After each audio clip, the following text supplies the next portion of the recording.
everybody. Welcome to Improv FAQ at Length. This is a series of longer conversations about improv topics that have lots of questions surrounding them. And we're joined by our good friend, Christine Pineiro. How's it going, Christine? Hi. Yay. Hi, guys. Yay. I'm the audience during this part. Just yay. That's me. Voice Christine of the audience. is a friend of mine that I met through the People's Improv Theater. And the topic that we're going to be talking about is building relationships in scene work, which is something that Christine and I have talked a little bit about hanging out at the pit. And so I'm excited to crack into it and talk about it with you, Christine, because I know it's one of your strong suits. And from talking to you, I know that it's something that you really get excited about as a thing that makes scenes come alive. So So you suggested the topic, and maybe we can start with what made you want to talk about it. Thank you. I think besides establishing a clear location, the other, there are a couple of important things one should think about or do when you're initiating a scene, and that's establishing a relationship.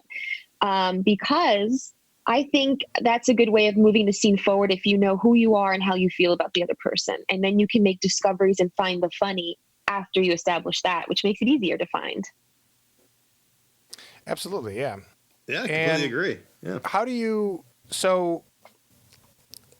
do you have a way to make sure that you are doing that? Like when you say to make sure you know who you are to each other, are you kind of leading with like a gut feeling and making sure that you're looking at your partner and things like that?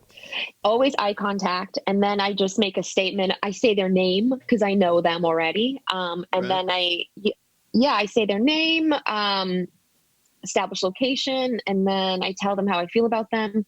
What's interesting? I'm going to name drop Pat Swearingen. It's so funny because when he's in this, I've seen him do this in scenes. When you feel like you're treading water and you're like, uh-oh, who are we? What are we doing? He'll immediately look at the person and say, you know what I love about you? And then he'll begin to say something very specific about the other person, which informs the character history and helps them kind of dig their way out. Or they catch a wave and they hit to shore. I love metaphors. No, I love that. Yeah. I love that. I love that stuff. The idea of having like just lead-in lines that set you up so that if you finish the sentence, you'll be in a better spot than you were before you started the sentence. I love that stuff. Right. The you know what I love about you, or I've been meaning to tell you. Thank God you're here. Yeah. Yeah. So happy to see you. You really upset me today. Yeah. Right? Yeah. I did a show yesterday with my friend Ben Jones, and we've just kind of discovered throughout our quarantine in performing in Zoom shows is that we really love working together and doing two-prov. And we did this scene where I just kind of like handed him a badge, and I was like, "You're the sheriff now. I'm done. This is for you." I was just kind of like the second in line, but that was super fun. Yeah, when I teach improv, I'm kind of, if I don't know who they are, I stop the scene immediately. I'm just kind of like, who are you to each other? How do you feel about each other? Okay, continue. Right. And then, I think relationships are so important. I was just watching Middleditch and Schwartz on Netflix, and all of their scenes it's all based not only from their inspiration from what they got from the audience, but it's all relationship based. I think that's how, like I said before, move it forward and make discoveries. I know I feel like I'm saying the same thing. No, you're good. When I teach, I also try to make the distinction that a title doesn't necessarily mean what the relation is. Because I think students get confused about that. Just because you call someone mom doesn't mean you have the same, like a loving relationship like we all expect, or the paradigm of that should be. There's different mother and son relationships, or what mother's, offspring relationships than, just loving. Offspring. Sometimes they're downright nasty, Yeah, that's true. That's real. I completely agree with you on that. Yeah. You got to know how you feel about the person. Of course. And then it's also a great heightening tool because most of the games we play are situational. So It's not just, oh my gosh, we're in this situation, but oh, we are in this situation, and this situation might be affecting this relationship. So if we haven't established that yet, we kind of lose that, I don't know, momentum.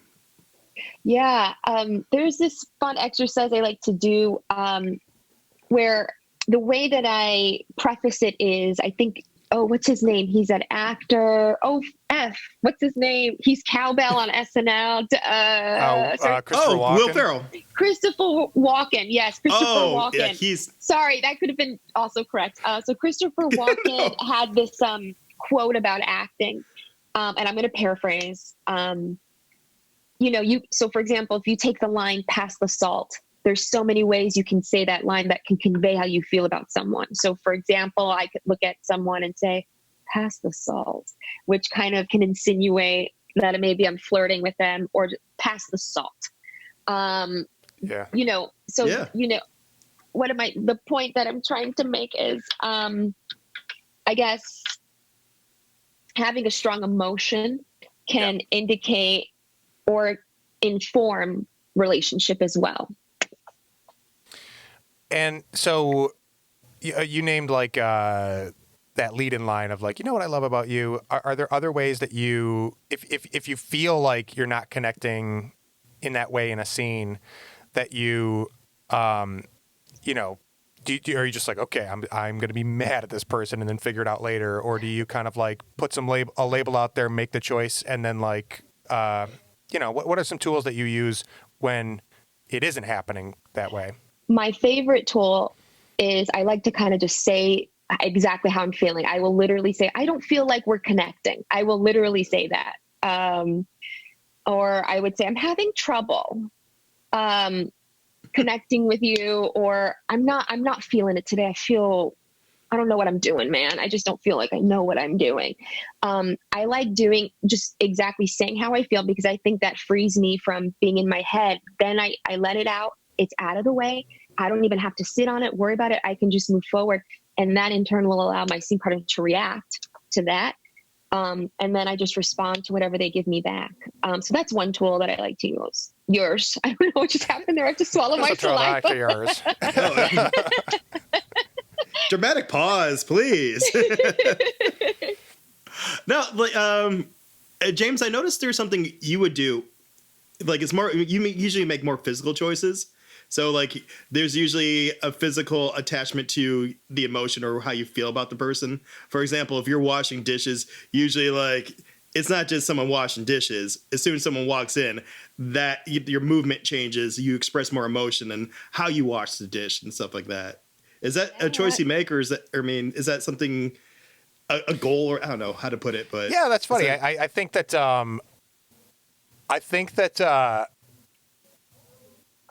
maybe I haven't really thought about it before. Definitely using object work and environment work to express what's going on with the character.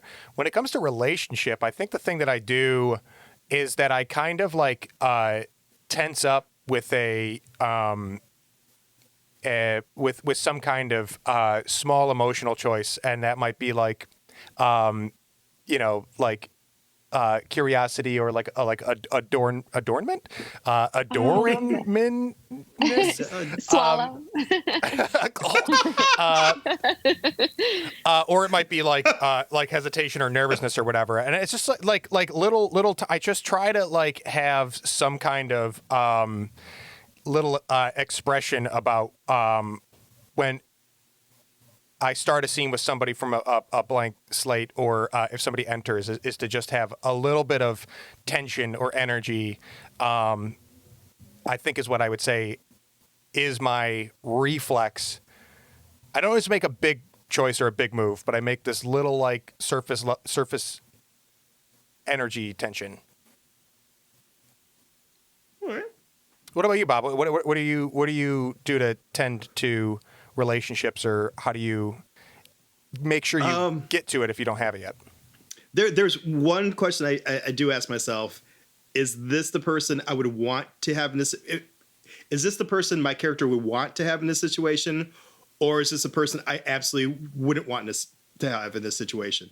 So meaning, like, I don't know, if you're at spring break and you're with your best friend, that is awesome. if you're there with your mom, I don't know why I was. If you're there with your dad, I'll spread it out. If you're there with your father, very different, yeah. very Awesome. different. Awesome. You know what? Yeah, equal. If you're there with It's your a totally different offspring. situation, you know. So like I try and allow that to affect, and I might even make a statement like going back. I'm so glad you're here. Like, oh, I'm so embarrassed you're here. You know, I'm so embarrassed that you have to see me like this. You know, because no matter how ridiculous the situation of the scene is, if you can like really ground that relationship, I think it's more relatable to the audience. Almost like watching a Pixar movie. Like we can believe that these toys are moving because they have these strong relationships, and I can relate to that. I can't relate to what it's like to be a toy. Totally, yeah. Yeah. Christine, is there something you do like once you have it, you have a strong relationship with your scene partner? Is there something you are looking to do with it, or a way to use it? One of my favorite coaches used to say that like you feel how you feel, and you feel how you feel. And however this character feels makes the other character feel what they're feeling more. Yeah. That's a really great note. Yeah, I like trying to provoke my scene partner. It's like, how do I make their situation worse sometimes? Oh, that's Okay. so good. It's almost like, what's his name? Matt Donnelly used to teach this exercise called Bull Matador. So it's like and he would say it kind of, I never had him as a teacher, sadly, but this is what I've heard, and I've seen him perform. He's amazing. He would just say, your job is to fuck with this person, build the tension, and it's almost like low status, high status kind of play. What are you going to do to kind of like, you're not going to antagonize them a little bit, not be mean to them, but how do you make their situation worse? And oh man, I'm having such a hard time really defining it because it's been a while, but well, so I don't know if that makes sense. Yeah, totally. That and I think that that can be. I think conflict is something that tends to be like a pitfall or a bad habit for a lot of students or improvisers in general. I think there's a difference between conflict and fighting. So in improv, you don't want to fight, but it's okay to have conflict, some sort of conflict. There's a way to play it. Sorry, James, what were you going to say? No, yeah. What would you say? What would you kind of like point out as the defining line between those two? So, great question. So I'll think of a specific example. Maybe it's the mom. Let's say I'm in a house. I'm a teenager and I live with my mom, and I have a boyfriend that the mom doesn't like. But I keep bringing him around the house, even though I know my mom doesn't like him. We're not fighting about it, but there is tension at play. There's conflict at play. Totally. Yeah, Yeah, it's just different, wanting different things, right? Yeah. Because it's not so much head to head, but it's, and honestly, there's also conflict where you both are in agreement on that something has to be done. It's just approach. So, I mean, it's still, so it's a fine line. Yeah. It's point of view. Yes, it's point of view. If you have a scene, for example, like it's a newsroom, or like, I don't know, let's say you have 2 employees, and then like, let's say it's like a marketing team, and someone wants to get ideas from the group, and one character is like the annoying person who always has to put an input, who shouldn't be. And everyone else, oh man, that's a poor example. I'm trying to figure. Well, we know what game that is. We're in it now, yeah. Or maybe like the input that the annoying character is inputting. It's like, that doesn't make sense to our overall goal. Why do you keep talking about stakes? Yeah. Poor example. Edit that out. This isn't working. Let's start over. And scene. Well, okay, so maybe one of the things I was thinking about is how in the question of like conflict versus tension, or difference between like conflict versus like fighting doesn't have to be necessarily like opposition or antagonistic. I was thinking that like you basically you want to have your characters mess with each other. Yeah. You want to mess with each other on purpose, but look like it's an accident to the character. Because as a player, very well said. Yeah, as a player, you're like, I need to push some buttons here with the relationship between me and my partner, and like you said, Christine, like make things worse somehow. But because you can have like loving relationships or positive relationships, and still do that. You just have to make sure that the characters appear to be fucking things up on accident. Make it worse for them so they can give us the reaction that we want to see. Totally. Well, it depends on the situation, and I think it really depends on the relationship. For example, if character A was like, whatever you do, don't open that door, and the relationship between character A and character B is a loving one, okay, I do want to open that door, but I'm going to figure out a way to make that person A allow me to open the door. Now, if the relationship's bad and character B is a bully, I'm going to open that door, and I don't care how you feel about that. You know, there's a difference. So I think character A would try to find that way to not antagonize and try to, like, you know, calmly, you know, ridiculously, you know, because it's comedic, figure out a way to open said door, because now we both have this opposing wants. And then, you know, the meaner version of this relationship is, you know, absolutely antagonize and torture you along the way, you know. That's what I think. Yeah. Yeah, absolutely. What do you, so because not every scene is going to have these strong, beautiful, three-dimensional relationships. How do you, do you dislike having abstract or kind of cartoony scenes, Christine? Cartoony scenes, interesting. Yeah. What do you mean? Well, I know. Like, so Rendezvous, your house team with Pitt, like, you know, you guys do group games, or you'll do. I remember you guys did a scene where a few of the players were those like wind balloons outside of like a car dealership. We all know. Yeah. Like, they don't even have names. Everybody just does that. Yeah. And you know, it's just it's cartoony. It's like there's not real relationship there. I think what makes it work is we're following a very specific pattern that's recognizable to the audience, and that's why we laugh. So these inflatable car wash balloons don't want to get popped, but they are going to get popped. So the tension. That's the tension. Yeah. So it's kind of seeing Langston kind of sneaking around, like, who am I going to pop first? I think if you can play a very fun, specific game that's clear, then you can get away with that sort of play, I think. Totally. Okay. And then do you ever have like scenes that start that way, and then because they are going longer, then you can really carry on? Like, is that when you go to like this idea of like, oh man, we've had the fun, all the fun that this bit has legs for, and now we got to go to something deeper. Yeah. I think you just hit it on the head. That's why we have to have relationships in order to move forward, because otherwise you can exhaust yourself and you're like, okay, where do I go from here? I've been in a bunch of those kind of scenes, and they don't feel great. They don't feel great. It's tough.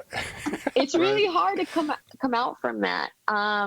And sometimes I even forget the tools that I teach. I'm like, oh no. Same, yeah. Because I said earlier about like each character feels a certain way, and both characters are making each other feel more of however they're feeling. I love that concept, but I so often forget it, and it's just not something that I keep 100% of the time while I'm performing. And sometimes, I fluctuate between like, oh, the relationship is this, and I was feeling this way about this person, and it's like it changes, or it's dynamic. And sometimes I do that, not realizing the simple option of like, no, just feel more the way you're feeling. Like, just intensify what you already have. Like that arc still has headroom to climb. Don't forget, almost like your character deal. Don't forget your deal. Yeah. Another tool I like to use, which they teach us in like, Improv 1 is like, or 2, history, philosophy, metaphor. So with the person, Oh yeah. I love metaphor. So it's like, you know what, Jim, you're like a balloon deflated. And then that can add something like a deflated balloon, useless. Or remember the time that Grandpappy and, we went fishing? That was some really good moments. Like maybe like go or saying a point of view. It's like, I believe my character believes. I think that can help, when you're stuck in those situations. Yeah. So what? It's a history, metaphor, and was there one more? Or Philosophy. and philosophy. Okay, cool. Yeah, I love that. I do. I've never heard that before. Do you guys do I love that. mono scenes? Uh-huh. That's the hardest to me.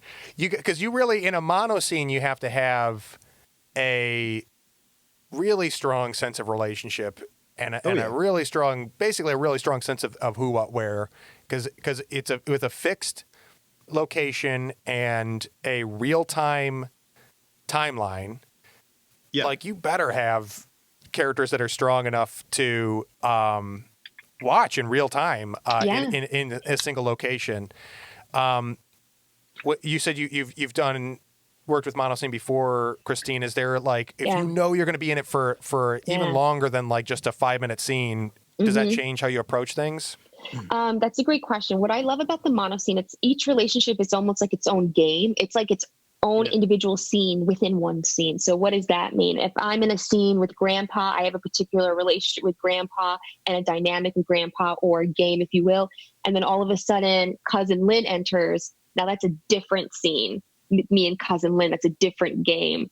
And that's always fun. I think that's what fuels it all. That's how I like to think about it. And that way it doesn't keep me stuck, because then it's like, well, I know with Grandpa, I'm going to play this certain way with Grandpa, and we're going to make some discoveries. But with Cousin Lynn, it's going to be a bit different. That's a whole other scene, and that's going to be fun too. But that's how I like to think of it. I don't know. Does that answer your question? Absolutely. No, yeah. Well, it's interesting too, because I feel like in my experience, and Bob, maybe you can let me know your feelings on this too. We don't do a lot of group mono scenes. We usually, you'd see a mono scene just with duos, or as they say in New York, two-prov. Yeah, I like two-prov. I'm gonna start using two-prov because, now. Yeah, if you Bob, have a kind of. Oh, I'm sorry. Bob's muted. Oh no. There he is. Is that better?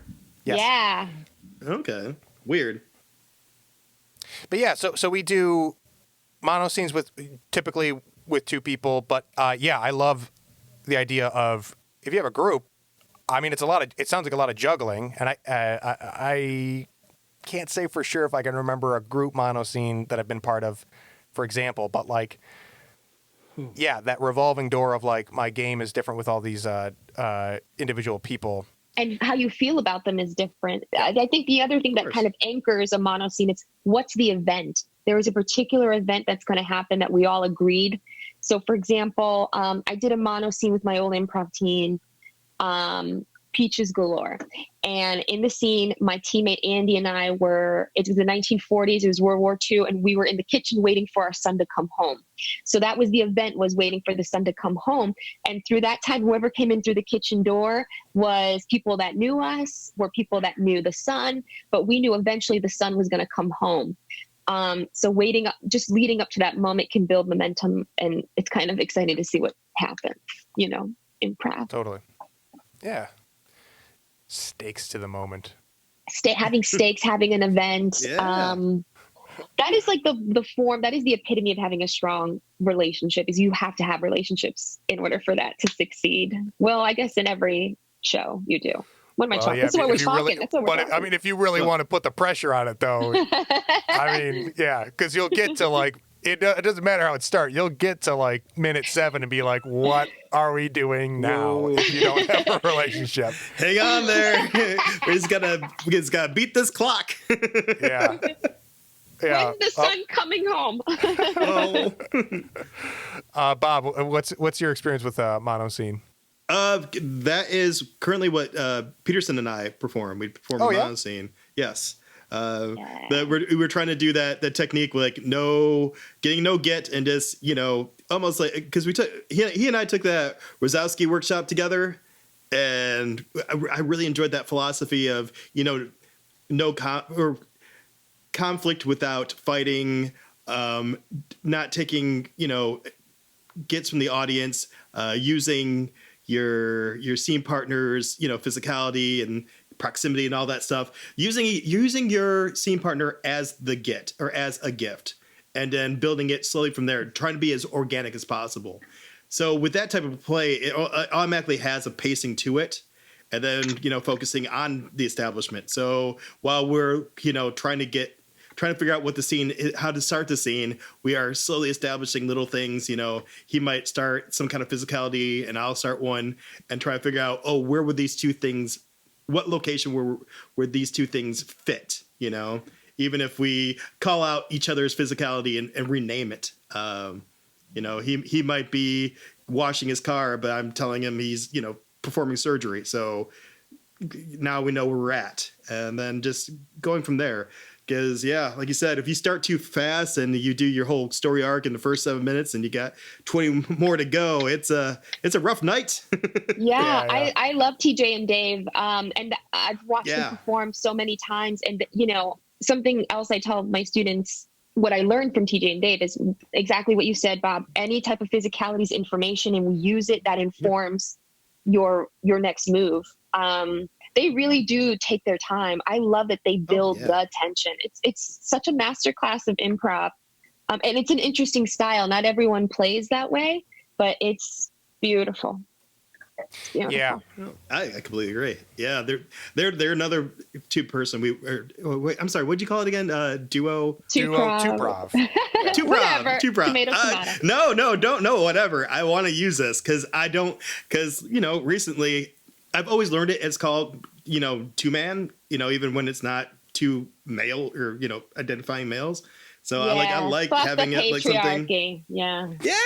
Get them out. Dude, I like this 2-person scene. They're really big. They're all about relationships. Their whole way that they perform improv, huge. Everyone who's listening to this, go read some TJ and Dave books. Go see their shows. YouTube them. Go on YouTube. Trust Us is all made up. That's one of my favorite documentaries. Yeah. Oh, yeah. I think because TJ and Dave ended their run a few years ago at the IO, but they still have the documentary and the Vimeo account where they have a catalog of shows. And I think Dave is now doing the show that they brought to the pit with Michael Shannon. Christine, did you see that? Oh, hell yeah. Yeah. It seemed like they from what I was able to pick up in conversation, that those two are trying to make a regular thing out of that. Cool. So that might be something that gets more regular play back when we get to normal theater performances. Do you miss it? Do you miss it, Bob and James? So much. Oh yeah. So much. Oh my God. Yeah. I'm kind of excited to see what happens when the doors do open. Yeah. Like you have all this kinetic or like potential energy just building. And then I hope this is like a renaissance, Yeah. Just the dusk before the dawn. Yeah. So, speaking of like the current situation, that like with virtual improv, you've been doing some virtual shows, Christine. Yes. How does establishing relationship? How do you got to like change your antenna for relationship for virtual improv? I think it needs to be established immediately in order for it to work. Yeah, because otherwise it's like, okay, I'm just listening to two people talking. Is this a meeting? Like, oh, totally. Yeah, immediately. I mean, today I did a show where it felt weird for all three of us because it's a character improv show. We had really funny, great characters, but we just felt kind of boring, or I felt boring. I felt kind of dead. Yeah. And we never really talked about how we knew each other. We just were like, oh, we're socialites. We're all friends. We never really established that we're friends. We were just talking. It didn't, this particular show didn't hit like our previous one did. But we're going to do it again with some adjustments. But I've done shows with Ben Jones. I was telling James to Prof in a show called Dreams. And that's always, honestly, it is in the name. It feels like a dream. It works so well because immediately off the bat, we're just talking about how we feel about each other and we know who we are. Totally. Oh, that's awesome. And the character show, is that also a mono scene, or what you do with Ben Jones? Are those both mono scenes? So with Ben Jones, that's so good. So with Ben Jones, our last show, we were in my home the whole time. So that was a mono scene. Yeah. He just got out of jail. He took he was like a beloved sheriff in the town who went to jail but didn't belong there. So when he came back, it was almost like he was having dinner with me and we were just talking about, we love you. We can't wait for you to come back. And here's what's been happening. And here, take the badge. You need to reclaim, your position again. And he's like, I don't want to, I want to do something else. And that was really fun. And his job at the jail was dentist, which was so, that was really funny.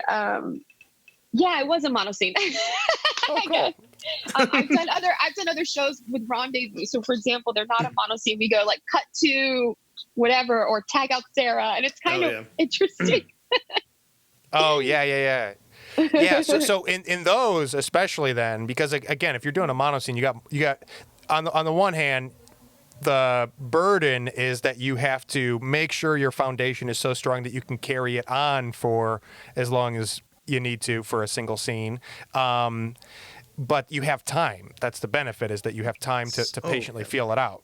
In group scenes or group shows, you got less time and more moving parts. So with virtual improv especially, are you just trying to make sure that you do like in the first 2 or 3 lines, we just take care of that relationship? Yes. 100%. And ideally you want to do that every time, even when you're on stage. In my opinion, you want to get it out quick.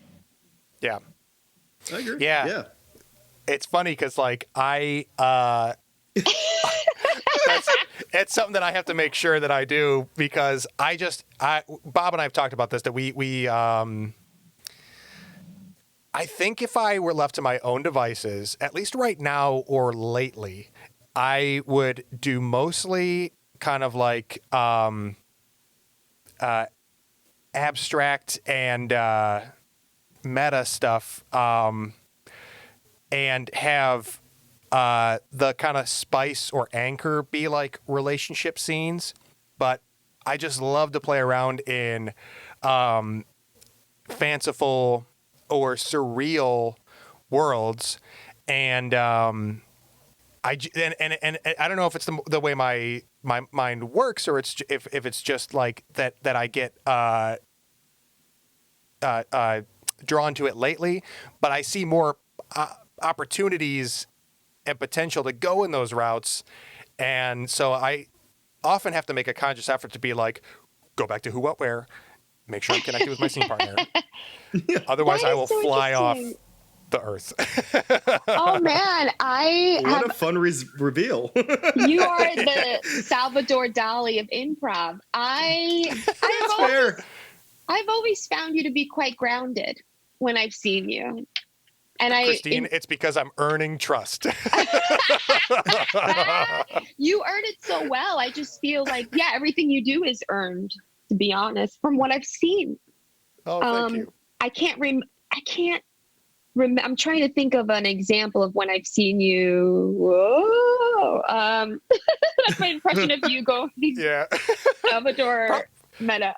Yeah, probably. I mean, okay, there was one show with the party that I played a flower that needed watering, and I was just like doing this in the soil, and I was like, nobody's watering me or whatever. I love that. Yeah. But I think beyond that, I really haven't. I've been like, okay, just keep your feet on the ground, and you're a flower who can have a relationship with the person who's watering you, or all day. Yeah. Totally. So even then, it's more grounded. So my other stuff.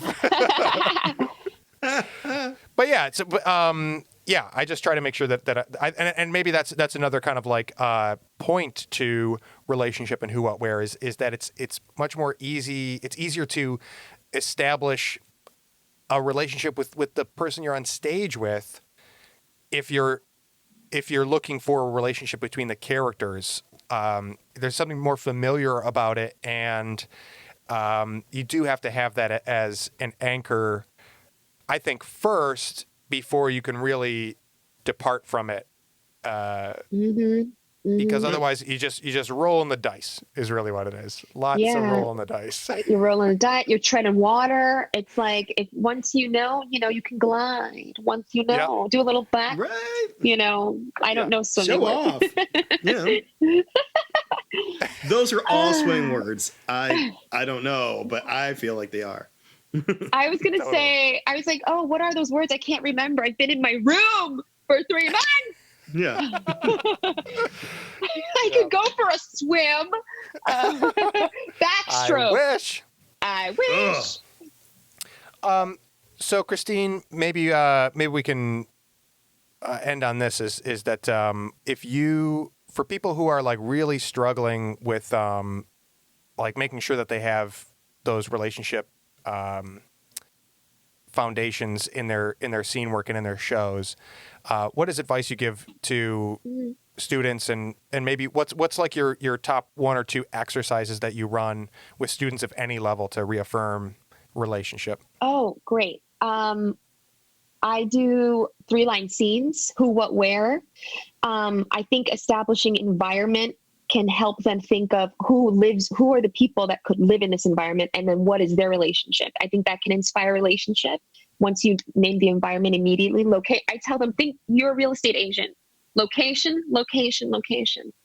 Some of my exercises kind of bleed into each other. So I do this object or environment work exercise where I'm like, okay, you're in a kitchen. Now I want to see you use the objects in a room. And then I leave people, I kind of have them, do some object work. And then I'm like, okay, in silence, I go, look, give each other some eye contact, begin the scene, establish relationship. And then that to me is always fun. Kind of like what Bob said about what you do, James, is if you're doing some object work silently and someone walks in, your energy changes, you're immediately affected by them. So that's one exercise. A second exercise that I do is environment work leading into a scene. 3-line scenes, who, what, where. And then something else that I do is I do this thing where, this exercise where there's a cauldron in front of them. Now I'm going to give them a specific location, give me the characters that would live in the space, give me some objects that would live in the space. And then I have them. So for example, when I say characters, if it's a hair salon, somebody will say a nosy hairstylist, or a talkative receptionist, or a downtrodden 5-year-old. And then you get to see them play out these characters, which lead into a relationship. And it's kind of cool to see how specific they can become and what they do with that. Cool. That's really cool. I like that. Thanks. Then they do a scene. They put shit in the cauldron, then they do a scene in the location. That's awesome. Yeah, I really do love the physicality stuff, because that's what works for me more often than not. And talking to you about that type of exercise, Christine, it's about expressing, right? Because it's one thing to know what your relationship is, and I feel like a whole nother layer to make sure that you're expressing it or like demonstrating it. Right. One of the most useful things that I found out of a screenplay writing book was just this concept of emotion is.